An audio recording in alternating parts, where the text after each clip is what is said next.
Oh Yerusalem, kota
berdoa. Allah yang mulia,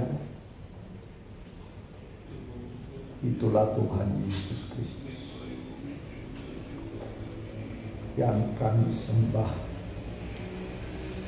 dan kami tinggikan setiap waktu dalam hidup kami. Karena Kaulah Allah yang menjadikan langit dan bumi, dan juga rela mengorbankan putranya yang tunggal, Tuhan Yesus, turun ke dunia ini, mengambil tempat yang paling hina, lahir di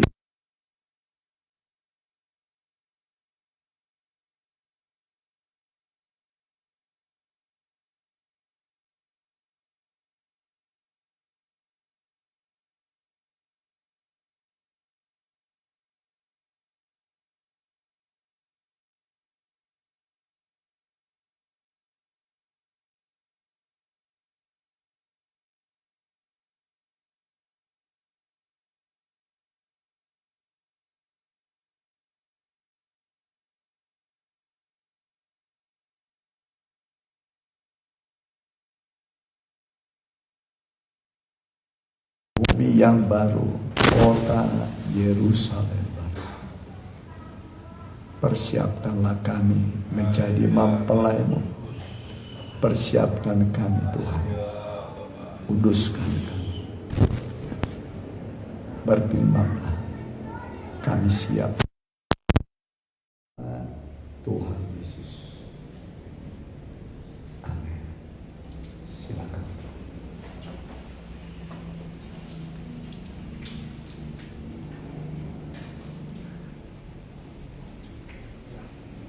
Kita akan membuka Alkitab kita dari kitab Nabi Yesaya 26 ayat 9. Temanya adalah persiapan menyambut kedatangan Tuhan Yesus kembali.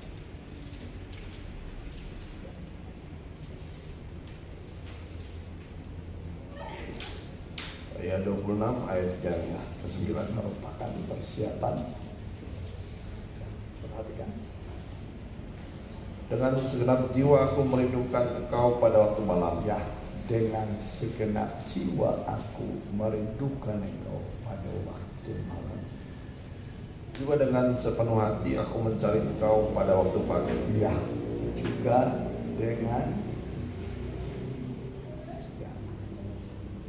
juga dengan sepenuh hati aku mencari Engkau pada waktu pagi.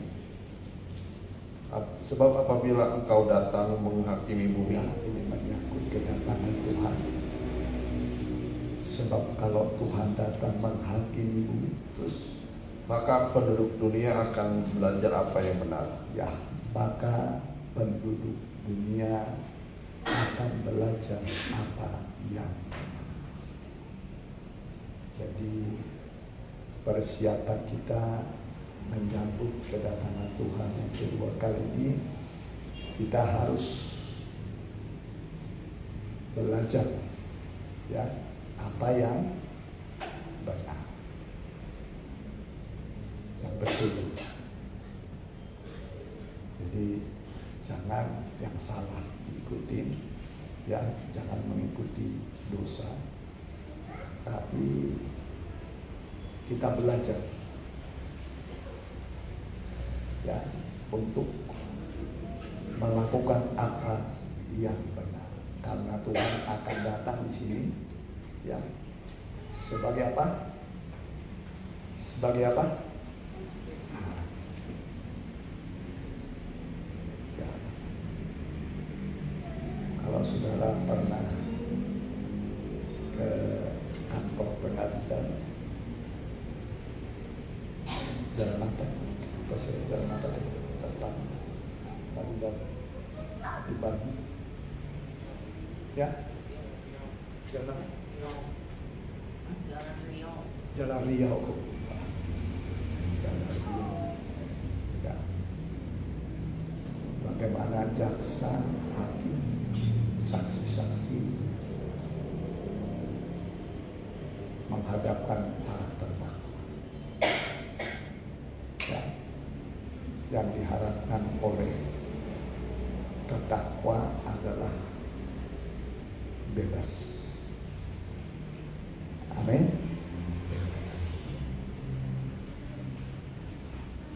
Bebas. Kalau menyatakan bebas, dia akan bersukacita. Tapi kalau dijatuhi hukuman, itu membuat dia susah, bersedih. Ya, sebelum itu sudah ditangkap oleh polisi penyidik dengan minimal 2 alat barang bukti. Ya, setelah itu nanti BAP lalu diserahkan pada pengadilan, jaksa hakim, lalu kemudian didakwa dan nanti ada putusan. Ya, ada putusan semua perbuatan yang terdakwa. Nah, saudara, Yesus datang ke dunia ini, dia adalah hakim. Ya, hakim di atas segala hakim, yang tidak bisa disuap dengan uang. Ya. Yang diharapkan oleh terdakwa adalah belas kasihan. Kalau bisa bebas murni. Bebas. Lalu mengatakan bebas membuat sukacita. Ya, luar biasa. Ya, Yesus datang, ya akan datang menghakimi apa ini?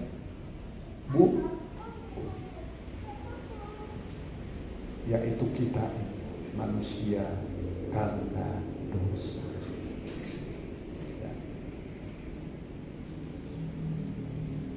Jadi mendengar penghakiman ini sudah harus mengambil sikap untuk bertobat.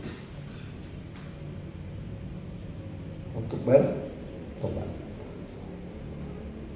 Pengertian Pengertian bertobat itu tidak mengulangi lagi dosa, tidak mengulangi perbuatan, ya, dan berhenti berbuat dosa, ya, berhenti berbuat dosa. Sebab hakim Tuhan Yesus ini tidak bisa disuap, ya, dengan uang tidak bisa, dengan apapun tidak bisa. Ya. Nah, sekarang ini kita harus memperbaiki pola hidup kita, ya, pola hidup kita. Jangan sampai nanti kita dihakimi, ya. Jangan sampai kita turut dalam penghakiman, ya. Tapi kita dibebaskan, amin, dari segala dakwaan. Kenapa saudara bisa dibebaskan? Karena Tuhan Yesus datang dari surga ke dunia ini untuk membebaskan segala tuduhan. Siapa yang menuduh, mendakwa? Iblis. Iblis itu adalah pendakwa, ya. Jadi iblis itu pendakwa. Dia menggugat. Tapi Yesus sudah membetulkan kita, membenarkan dosa kita diampuni. Dia berkata, jangan ulangi lagi berbuat dosa. Ada orang begitu enteng berbuat dosa, dengan perkataan, dengan perbuatan. Hati-hati saudara, jangan terlalu enteng berbuat salah, ya, sebab setiap ucapan kita, perbuatan kita, isi hati kita, satu kali akan kita pertanggungjawabkan di hadapan hakim yang tidak bisa disuap, ya. Jadi kita harus perbaiki perbuatan kita, perkataan kita, hati kita ini harus diperbaharui, ya. Hati ini sarang, tempat semua yang kotor, semua yang jahat asalnya dari hati. Maka kita mohon supaya darah Yesus menyucikan hati kita. Hati kita dibersihkan, disucikan. Dan kalau kita mohon pengampunan, ya, penyucian, Tuhan mau. Dan kalau dosa sudah diampuni, itu mendatangkan ketenangan, kedamaian. Ketenangan, kedamaian. Jadi tidak ada lagi rasa takut, rasa gelisah, ya. Tapi ada rasa tenang, hidupnya tenang. Sebab dia yakin dosa yang banyak, yang merah seperti kermisi, sudah diampuni menjadi putih seperti salju, menjadi putih seperti satu lagi bulu, diampuni. Ini pengampunan, ya. Ini masa-masa ini masa-masa pengampunan dosa. Masa-masa pengampunan dosa, ya, kita manfaatkan. Jangan kita menambah dosa. Kenapa banyak orang susah hidupnya? Ya dosa, ya. Dosa itu membuat orang susah. Coba saudara hidup benar, nggak ada susah, ya. Jadi belajar hidup benar. Ada 3 tingkatan, kan? Benar, kan? Dibenarkan, disucikan, disempurnakan. Pertama, Dibenarkan, baru kemudian disucikan. Ini daerah kebenaran, daerah kesucian, daerah kesempurnaan. sampai nanti kita sempurna. Amin. Sampai sempurna. Saudara bisa bayangkan orang sempurna, buat tubuhnya sempurna, jiwanya, pikirannya sempurna, rohnya sempurna. Dan memang itu janji Tuhan. Kapan? Saat Tuhan datang. Boleh 1 Tesalonika 5 ayat 23.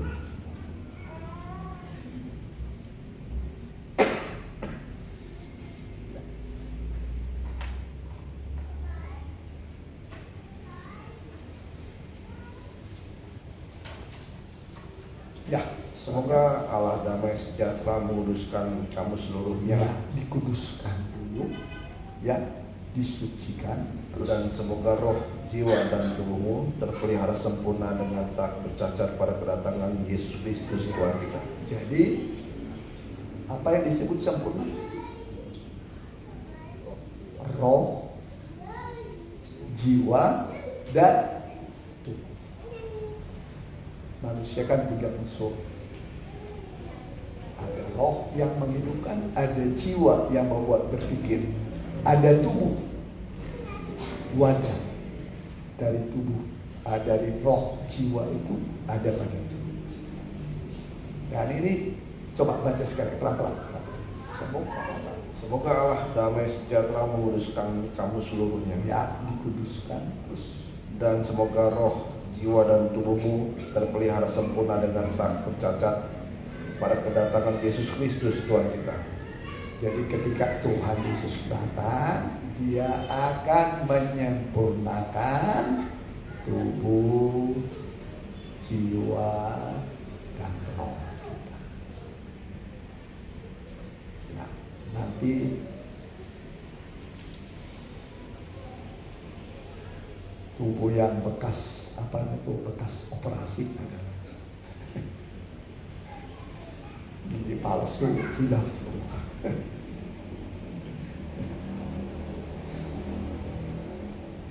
Plus min mata nggak usah lagi. Sempurna. Hebat ya. Ya. Ada orang yang sempurna, yaitu Adam dan Hawa sebelum jatuh dalam dosa. Itu sempurna. Ya. Adam dan Hawa ketika belum jatuh dalam dosa itu sempurna. Ya. Terus ada lagi contohnya Elia, termasuk orang sempurna, tidak mengalami kematian. Dia terangkat dengan kereta berapi. Terangkat ke surga. Ya. Siapa lagi? Henok seorang yang hidup bergaul dengan Tuhan. Umur Henok itu 365 tahun. 365 tahun. Itu umur Henok. Ya. 365. Nah, 300 ini dia perhatikan. Nah, biar ngerti. Ya. Ini 300 ini panjangnya halaman 100. Lebarnya berapa lebarnya? 5. Umurnya Henok tadi berapa? 300.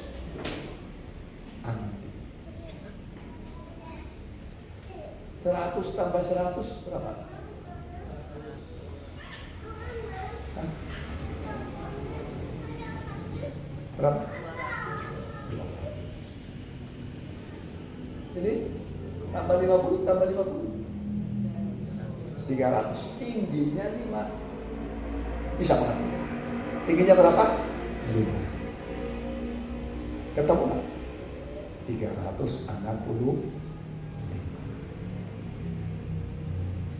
Henok hidup dalam pola kemah suci. Makanya dia terangkat ke kemah yang abadi di surga sana. Ya, tidak mengalami kematian. Siapa tadi? Henok ya. 360. Terus siapa lagi? Elia. Ya, Elia. Terangkat hidup ke surga.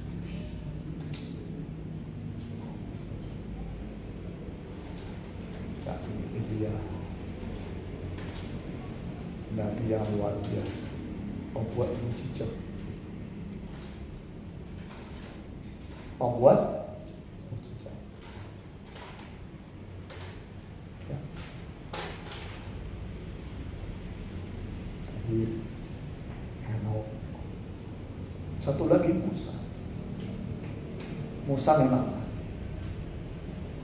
kalau bahasa Batak itu dungi mate masih Musa ngomong tu pamangan itu. Tapi hari ketiga dia bangkit. Hari ketiga dia bangkit. Mana buktinya? Waktu Yesus dimuliakan di atas gunung ada Musa dan Elia dalam tubuh Elia. Dalam tubuh Elia. Ya, itu. Jadi kehidupan yang bisa diteladani. Ya.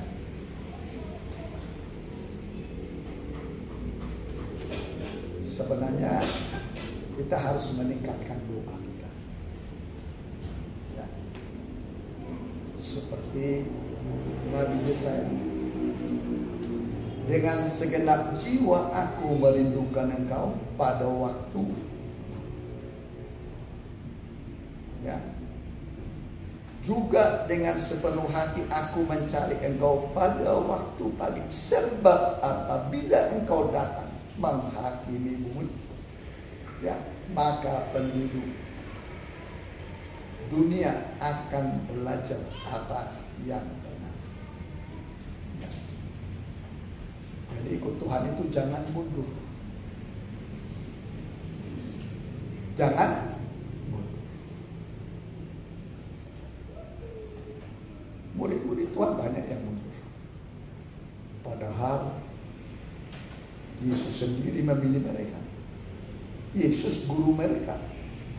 Mereka melihat mujizat-mujizat yang luar biasa. Hanya karena dengar firman. Mereka berkata, perkata ini keras. Siapakah yang sanggup mendengar? Nah, mulai sejak saat itu, murid-murid banyak yang memundurkan diri. Coba Yohanes 6 ayat 60.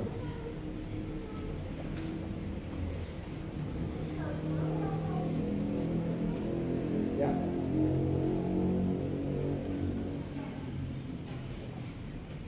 Mulai dari waktu itu banyak murid-muridnya mengundurkan diri dan tidak lagi mengikut dia. Iya. Yohanes berapa ya? Ayat berapa? Berapa namanya?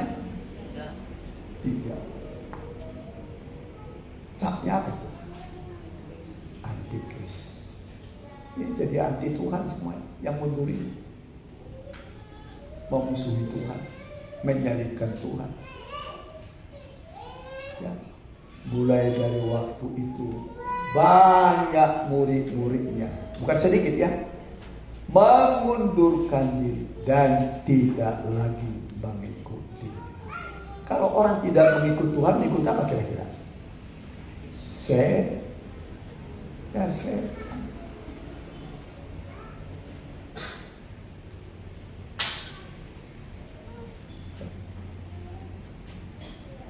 Pembohong.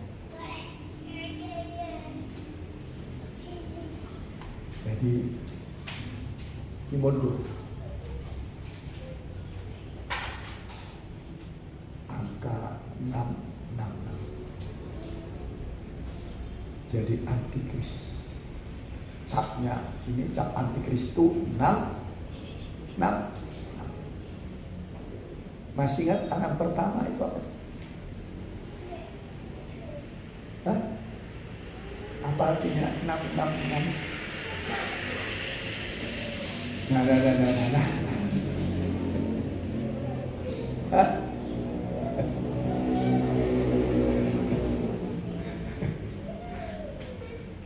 Dan antikris akan memegang politik, ekonomi, agama. Apa tadi dipegang? Politik, ekonomi, agama. Jadi nanti dunia akan satu pemerintahan, satu ekonominya,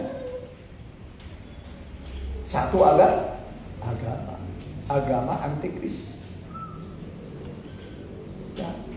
Dan sebulan lalu saya kalau nggak salah PBB sudah mensahkan bahwa dunia akan menjadi satu bangsa. Padahal yang membaca itu pakai salib itu, pakai salib dia perempuan. Dulu bicaranya PBB. Jadi belum tentu pakai salib itu anak Tuhan yang betul. Ya, belum tentu.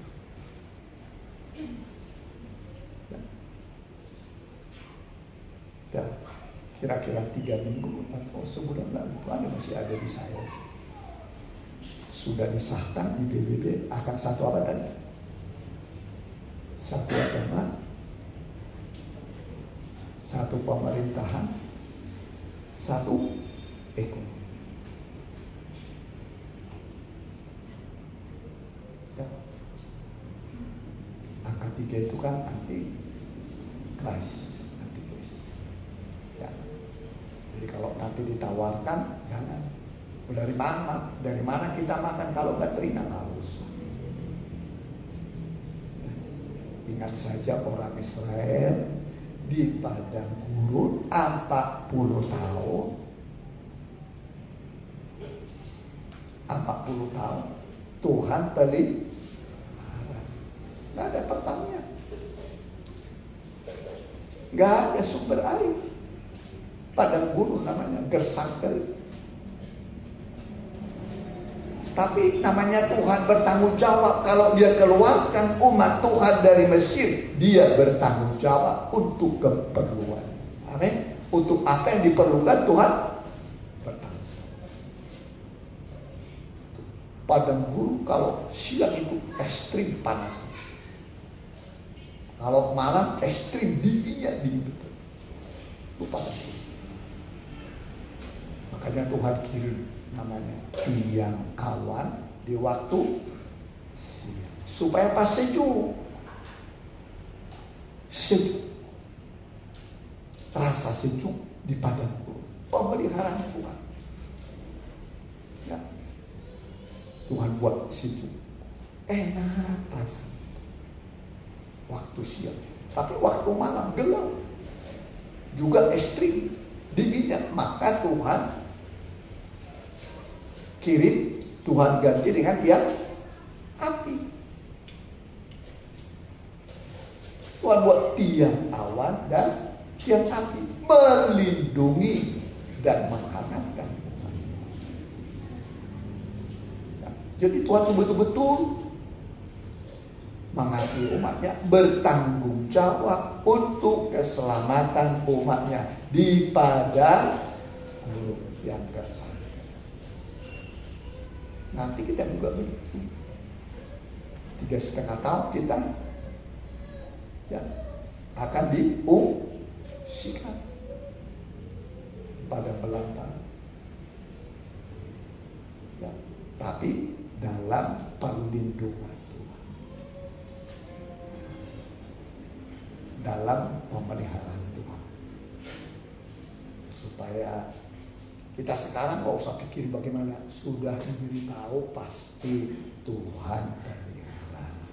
Makanya diberi contoh umat Tuhan yang terdahulu sebagai contoh di padang gurun berapa lama? 40 tahun. Bukan sebentar. 40 tahun. Ya, bayangkan 40 tahun umat Tuhan tidak berkekurangan. Perlindungan ada, mana setiap hari ada. Ya, Tuhan pelihara. Jadi Tuhan bertanggung jawab untuk keperluan dan keselamatan umat. Amin. Kalau saudara dan saya pokoknya mati kelaparan, kira-kira yang manusia. Ya Tuhan, gak bisa kasih makan. Ya. Gak bisa kasih makan. Orang Kristen mati kelaparan.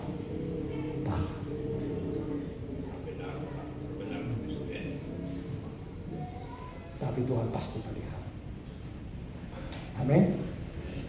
Tuhan cukupi dengan sempurna. Semoga Allah sumber damai sejahtera memelihara tubuh, jiwa, rohmu dengan sempurna. Itu pemeliharaan Tuhan. Ya. Dengan apa tadi? Sempurna. Kata sempurna itu perfect, itu nggak ada lagi. Itu yang terpilih. Ucapan yang sempurna.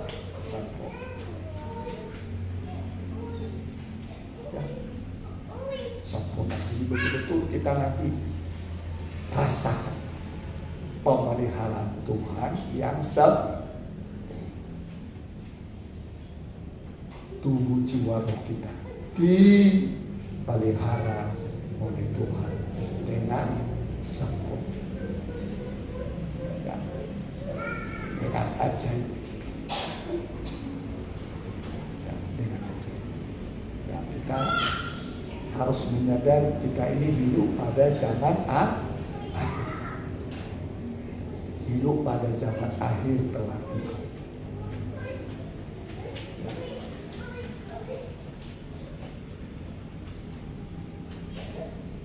Nah, itu sebabnya kita sekarang ini meningkatkan ibadah. Jangan seperti orang Israel berkeras untuk kembali ke Mesir. Coba Nehemia 9 ayat 17.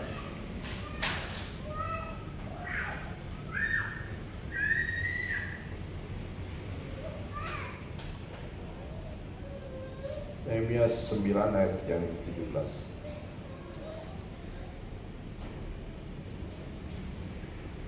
Mereka menolak untuk patuh dan tidak mengingat perbuatan-perbuatan yang ajaib yang telah kubuat di antara mereka. Iya, lupa kebaikan Tuhan. Ulangi.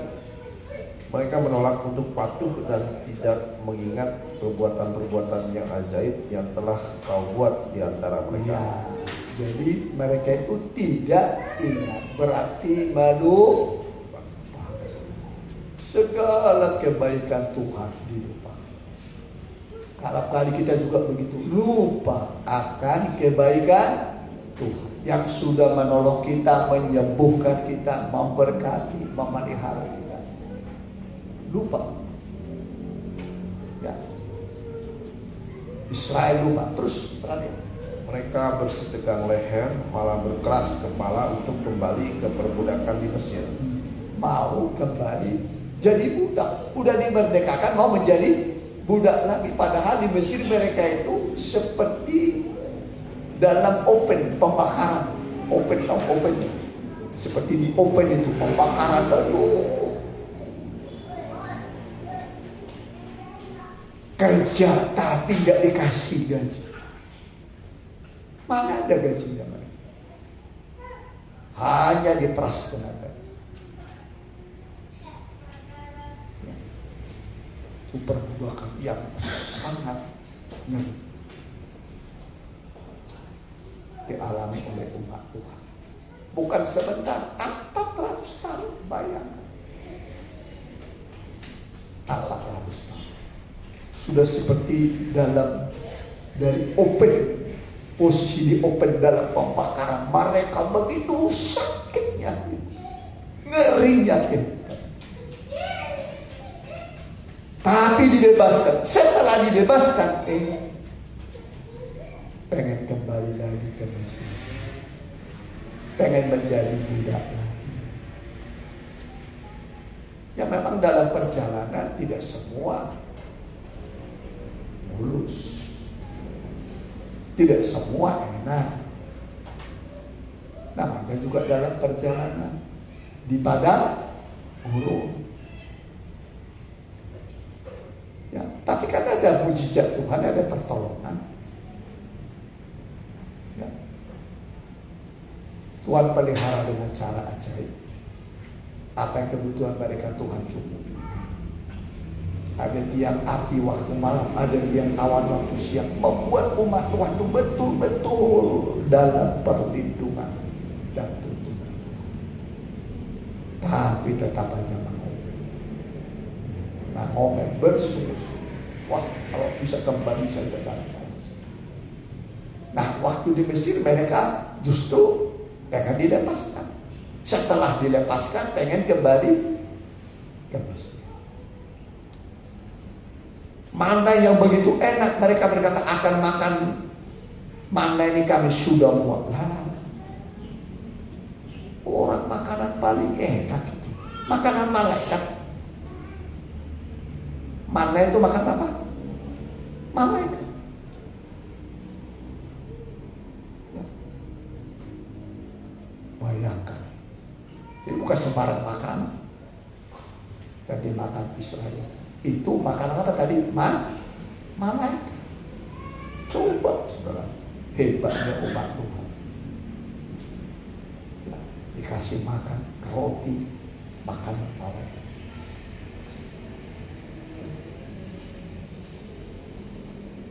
Apa kurangnya umat Tuhan? Ya, tapi tetap bersungguh. Tapi tetap Tuhan amen. Sabarnya Tuhan kepada umat. Sabar. Ya, jadi menghadapi orang yang keras tengkuk, keras kepala, harus apa? Sabar. Dan para keluarga, kalau istrinya keras, suaminya keras, anaknya keras, ayo sabar. Kalau selama ini keras, lembutlah, lembutkan hati, melembut, jangan berkeras. Ya. Jangan apa? Keras kepala, keras hati, lembut. Seperti Tuhan Yesus. Aku ini lemah, lembut dan rendah. Amin. Makanya seorang suami kalau istrinya lemah, tapi kalau galak, galak istrinya, galak lagi suaminya, galak semua. Wah, amarah. Sini mah gak ada, sini mah udah disucikan. Amin. Sudah diapa di lembut. Amin. Seperti siapa? Tuhan Yesus. Aku ini lemah lembut dan rendah. Jadi harus belajar seperti Tuhan Yesus memperbiasakan lemah lembut dan rendah. Jangan sombong. Tuhan menentang orang yang sombong, tapi mengasihani orang yang rendah. Makin merendah, makin dikasih oleh Tuhan. Ayo, jangan makin sombong, makin dibenci oleh Tuhan. Tapi makin merendah. Cepat bayangkan Tuhan Yesus. Apa kurangnya dia Tuhan Allah yang sempurna. Tapi dia betul-betul rendah. Mau memikul salib, mau disalib, itu banyak kerjaan. Ya. Mau datang kepada orang kusta, ya. Bersekutu dengan orang kusta, dia campur itu untuk persekutuan dengan orang kusta. diasingkan.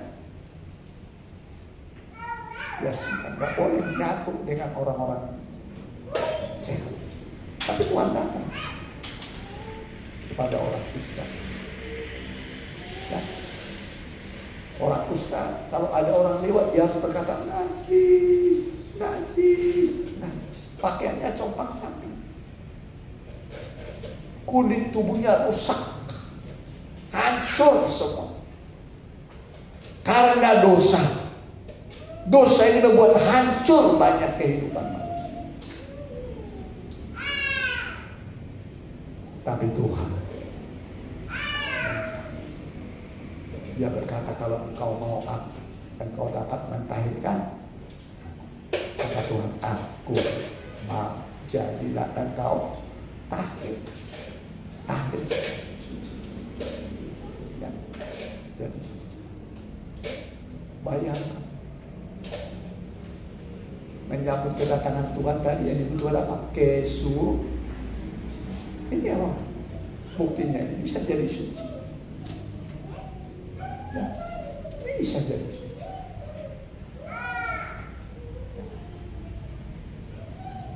Harus menjadi suci. Ya. Jadi menyambut kedatangan Tuhan harus apa?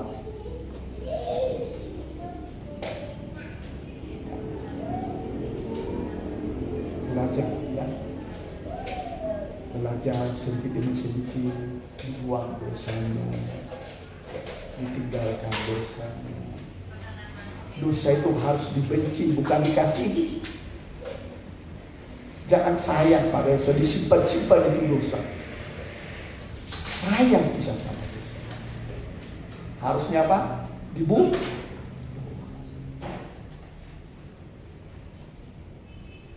Ya, dibuang. Segala yang najis dibuang. Ya. Supaya apa? Layak menjadi mempelainya. Untuk bayangkan bersalin matahari membuang. Coba Wahyu 12 ayat 1. Hebat. Ya, tanah yang baru perintah.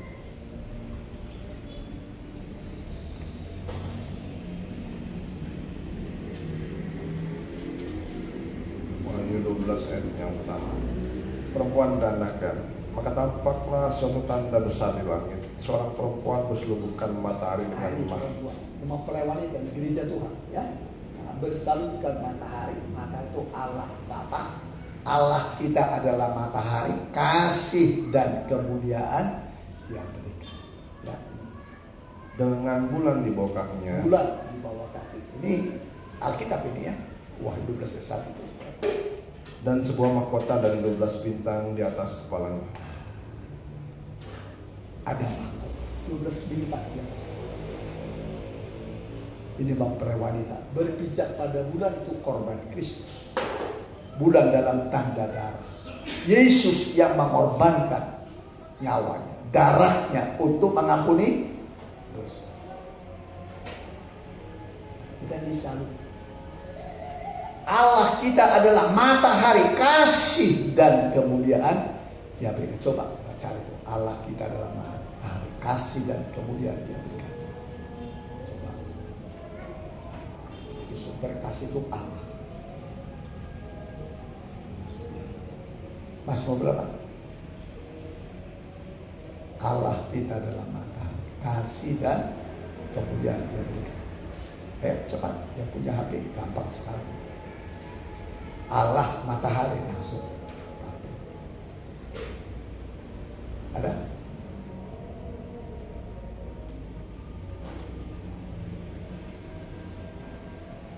Allah kita adalah matahari, kasih dan kemuliaan Dia berikan. Udah ketemu? Berapa?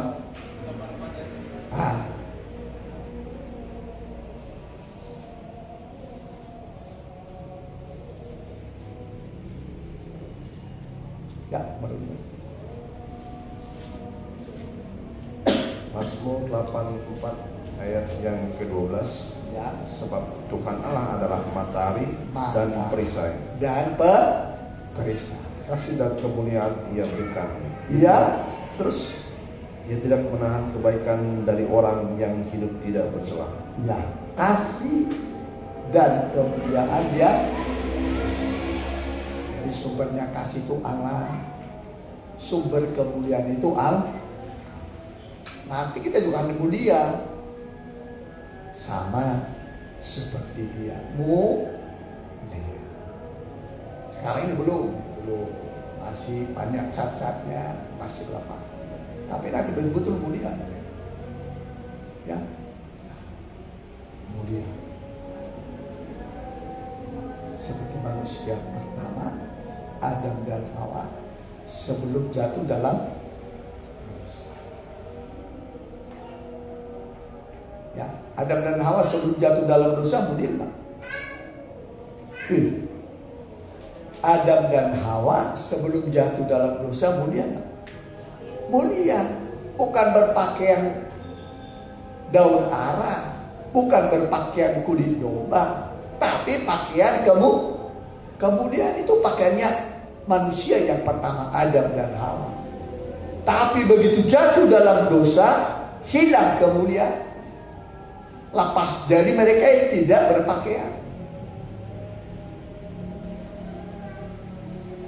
Tidak ada pakaian naked, telanjang.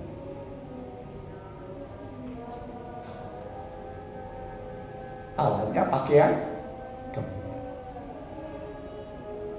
Nanti juga begitu kita berpakaian ya. Jadi enggak pakaian gini, enggak bisa masuk sore.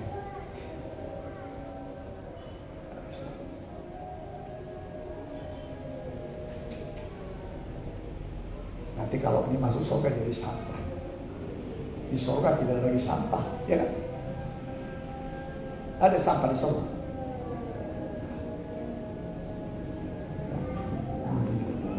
Nanti semua mulia, pakaian kemuliaan, sama seperti Adam dan Hawa ketika belum jatuh dalam. Setelah jatuh dalam dosa, rusak semua. Datang kematian. Upah dosa adalah maut. Datanglah kematian. Tadinya tidak ada kematian. Seandainya Adam dan Hawa tidak berbuat dosa, kita tidak akan pernah mati.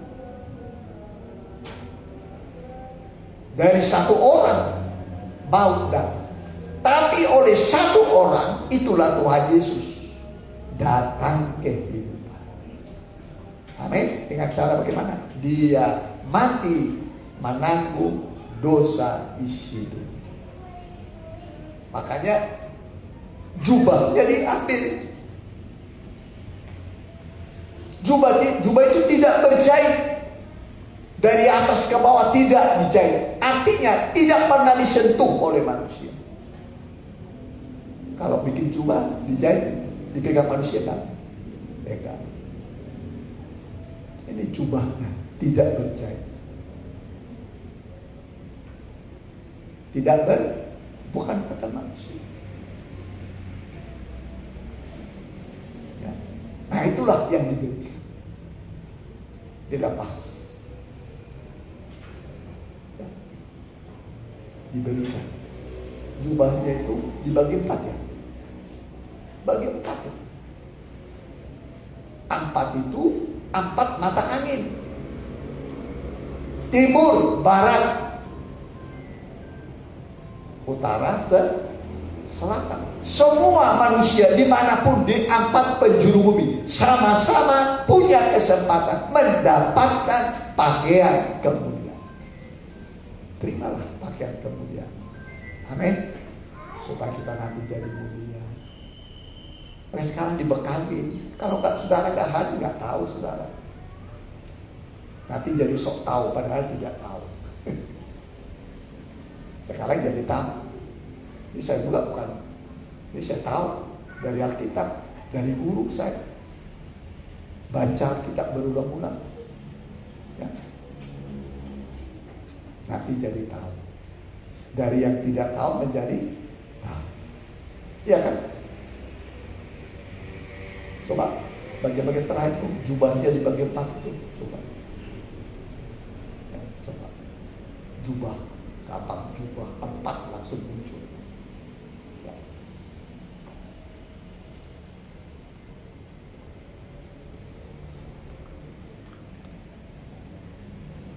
Ya.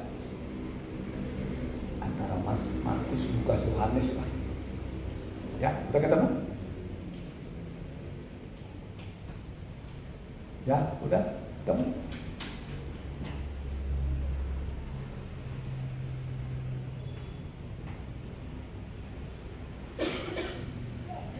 Ya, boleh. Baca ya, pelan-pelan. Nah, Yohanes 19 ayat 23. Yohanes 19 ayat 23. Sesudah prajurit-prajurit itu menyalibkan Yesus, mereka mengambil pakaiannya lalu membaginya menjadi 4 bagian, untuk tiap-tiap prajurit 1 bagian, dan jubahnya juga mereka ambil. Jubah itu tidak berjahit, dari atas ke bawah hanya 1 tenunan saja. 1 Ini berarti bukan buatan manusia.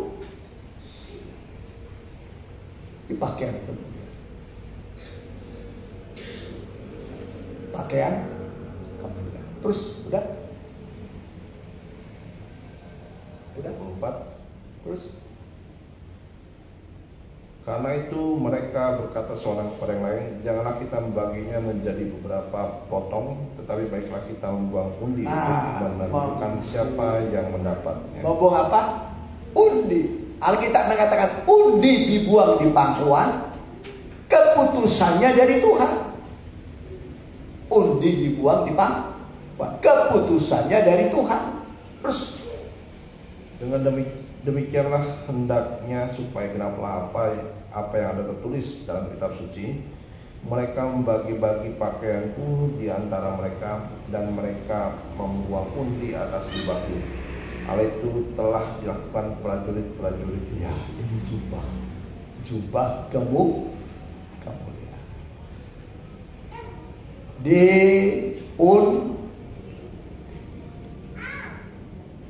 Undi itu untuk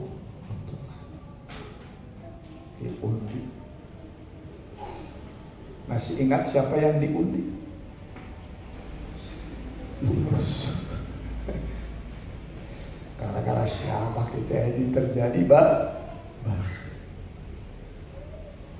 diundi Yunus. Apa kerjamu? Apa yang kau lakukan? Saya jauh dari Tuhan, maka badai ini terjadi. Aku apakan? Buang saja saya dibuangkan. Dibuang. Waktu dibuang, atas penentuan Tuhan datanglah ikan besar. Ikan besar ini sudah dapat dipastikan ikan paus sudah nggak mungkin ada ikan teri yang masuk. Ikan apa itu? Ikan gurame, nggak mungkin dah. Ya. Pastikan yang besar masuk lagi di sini. 3 hari 3 malam dalam perut ikan. Pengap ya. Pengap. Inilah gara-gara aku jauh dari Tuhan. Aku pengap. Susah hidup. Suasana kematian. Dia berdoa. Berdoalah Yunus dari dalam perut ikan. Jadi kalau terjadi kesusahan, berdoa. Walaupun impossible, tidak mungkin, tapi bagi Tuhan tidak mungkin. Karena sudah menyadari kesalahannya. Kata Tuhan kepada ikan itu, dimuntahkan. Baru satu-satunya muntahnya ikan manusia. Hebat. Lalu Yunus siap mempersiapkan diri menjadi seorang pengkhotbah terbesar. Amin. Bayangkan semua makhluk, semua binatang puasa.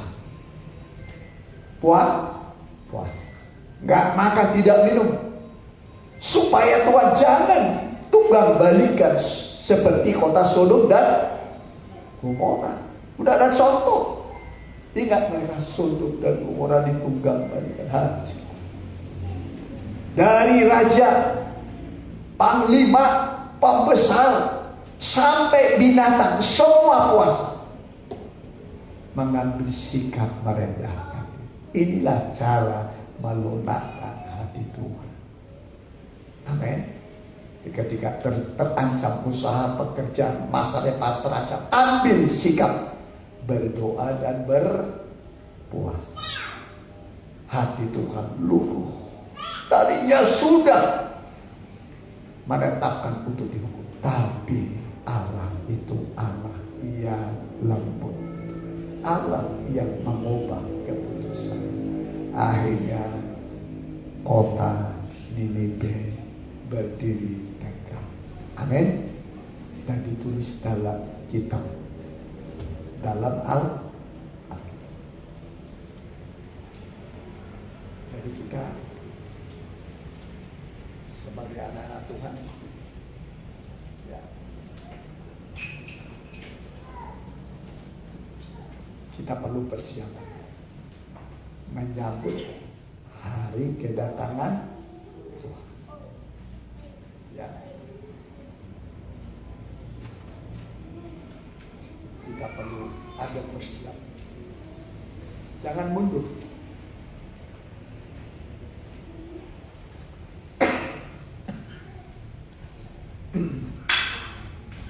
Siapa yang mundur dalam Alkitab?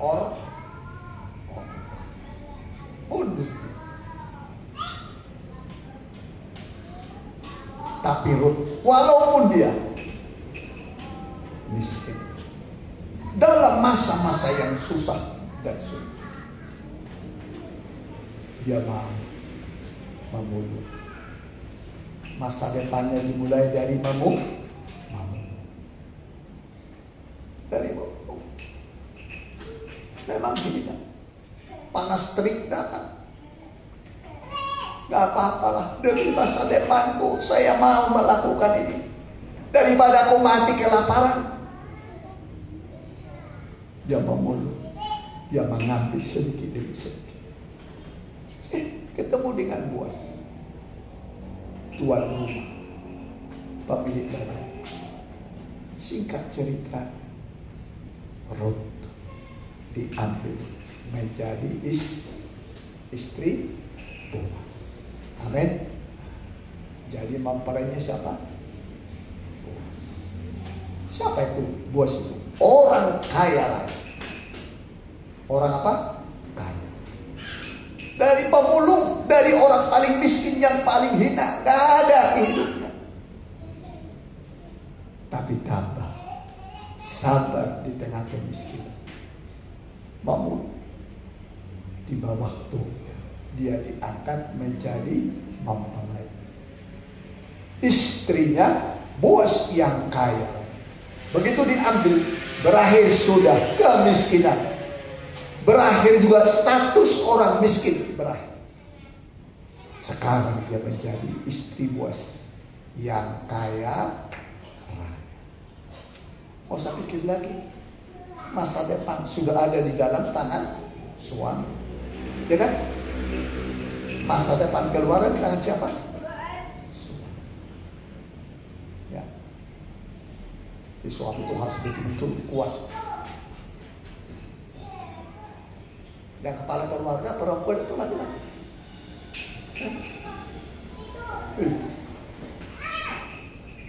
Kepala keluarga perempuan itu laki-laki.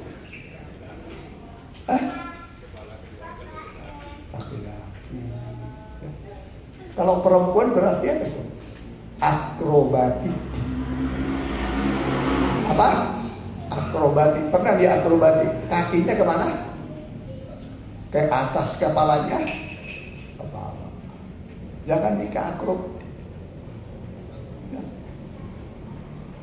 Bisa sih bisa, tapi tidak bertahan lama. Pasti. Kepala gereja itu, ya Tuhan, kepala gereja mempelai pria saudara, dia tumbuh mempelai wanita. Kalau saudara dalam kesulitan, ingat, kepala bertanggung jawab untuk keselamatan. Amin. Kalau kita dalam keadaan kesulitan, terancam, ingatlah Kristus sebagai kepala, Dia bertanggung jawab untuk semua apa yang kita perlukan. Amin. Dia yang akan memenuhi seluruh keperluan kita. Dia mencukupi sampai nanti semua terpenuhi, tercukupi. Udah cukup enggak? Atau masih kekurangan?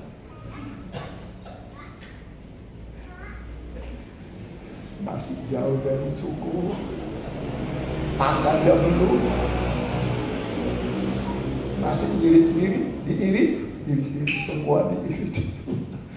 Diirit supaya cukup. Tapi Dia akan memenuhi seluruh kebutuhan. Amin. Dia yang mencukupi semua kebutuhan. Amin. Dia mencukupi semua kebutuhan kita. Kristus sebagai kepala, Dia bertanggung jawab. Dia pasti menyelamatkan kita. Ya, mari kita mau datang. Ya, sembunyikanlah. Sembunyikanlah masa sukar dan sulit. Ya, sayapnya firman Tuhan menjadi pelindung sampai si jahat tidak bisa menjamah kita, menyentuh kita. Ingatlah akhir zaman sudah semakin dekat.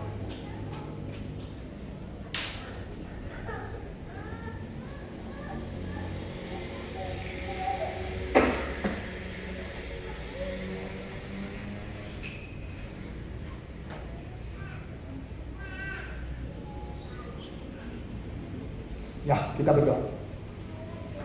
Sebentar kami akan menerima korban-Mu, tubuh dan darah-Mu Tuhan.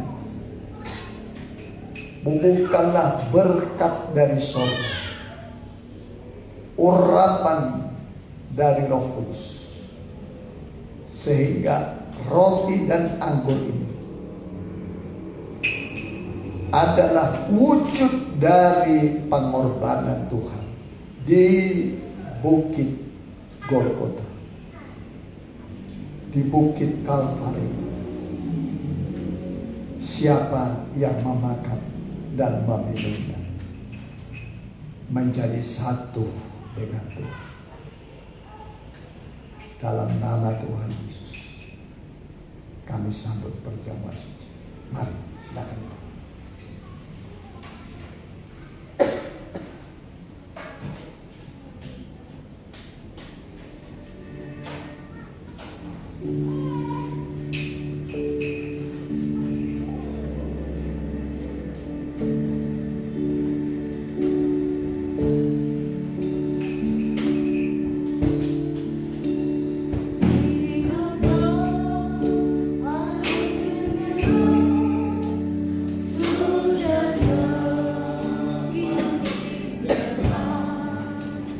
Bumi dan langit.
Pada malam waktu yang diserahkan mengambil roti, sesudah itu ia memecahkannya dan berkata, inilah tubuhku yang diserahkan bagi kamu, perbuatlah ini menjadi peringatan akan aku.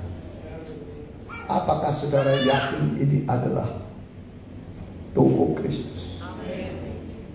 Kita makan dalam.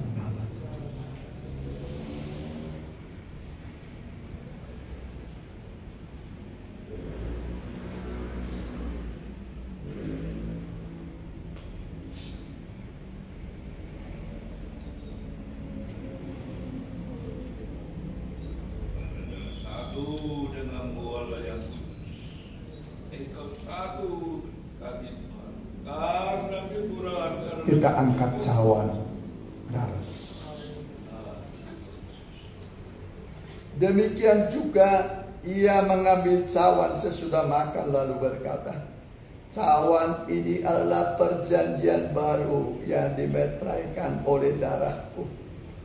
Perbuatlah ini setiap kali kamu meminumnya menjadi peringatan akan aku. Sebab setiap kali kamu makan roti ini dan minum cawan ini, kamu memberitakan kematian Tuhan sampai ia datang.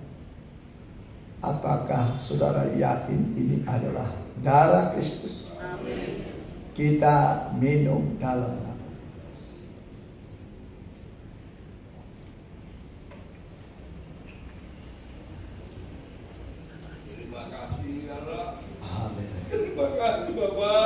Haleluya.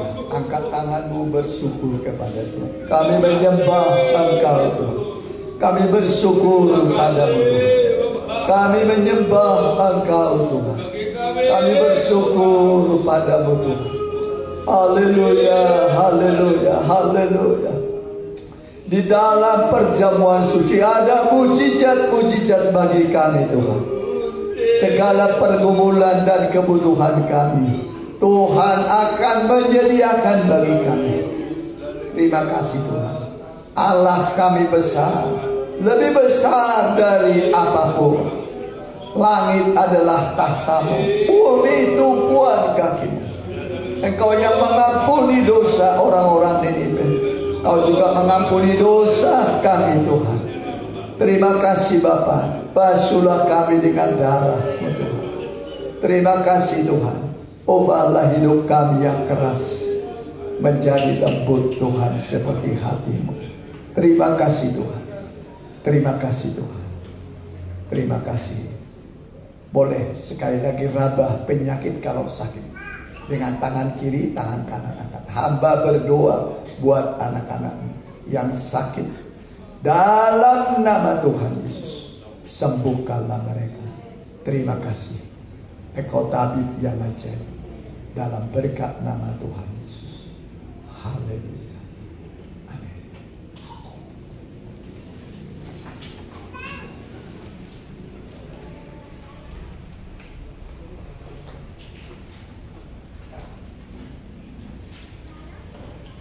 Kita nyanyikan nyanyian Dia Tak Pernah Gagal. Kita ajarkan sekali.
Raja di atas segala raja yang sudah menang sampai mengalahkan musuh yang terakhir, itulah iman. Dan menyempatkan kita hari Sabtu ibadah remaja muda jam 6, ibadah pertama minggu jam 7.30 di sini, ibadah kedua 10.30 Permata. Selasa kita ada doa penutupan kita kembali. Kita bangkit berdiri, kita mau tutup lagi.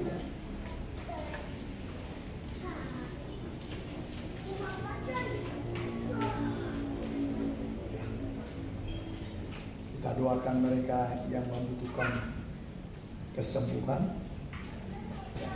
Romando, Mama dari Budia, Evelyn, Tante Yeni, Usagala, Popo. Kami berdoa buat anak-anak-Mu Tuhan yang sedang lemah tubuh dan sakit. Tuhan adalah tabib yang ajaib dan Engkau menyuruh kami untuk saling mendoakan supaya terjadi pertolongan dan mujizat dari Tuhan. Tuhan mendengar dan Tuhan akan mengabulkan doa-doa kami. Sembuhkanlah Opuromando, perempuan, oleh bilur-bilurmu menjadi sembuh. Mama dari dia juga bilur-bilur Tuhan menyembuhkan engkau. Evelyn juga bilur-bilur Tuhan menyembuhkan engkau. Tante Yeni juga bilur-bilur Tuhan menyembuhkan engkau. Ibu Sakala juga bilur-bilur Tuhan menyembuhkan engkau. Popoh juga bilur-bilur menyembuhkan. Dan yang mengikuti secara online, baik langsung dan tunda, Tuhan sembuhkan, bilur-bilur Tuhan menyembuhkan engkau di dalam nama Tuhan Yesus. Dan tibalah waktunya kami akan menutup ibadah ini dan pulang. Biarlah engkau menghantar kami dengan damai dan sukacita. Kami bawa sukacita surgawi, damai yang dari Tuhan, berkat-berkat rohani menyertai kami, perlindungan Tuhan menjaga kami. Terima kasih Tuhan, di dalam nama Allah Bapa, Allah Sang Putra, dan Allah Roh Kudus, dalam nama Tuhan Yesus Kristus. Haleluya. Amin. Selamat malam, selamat pulang. Tuhan Yesus.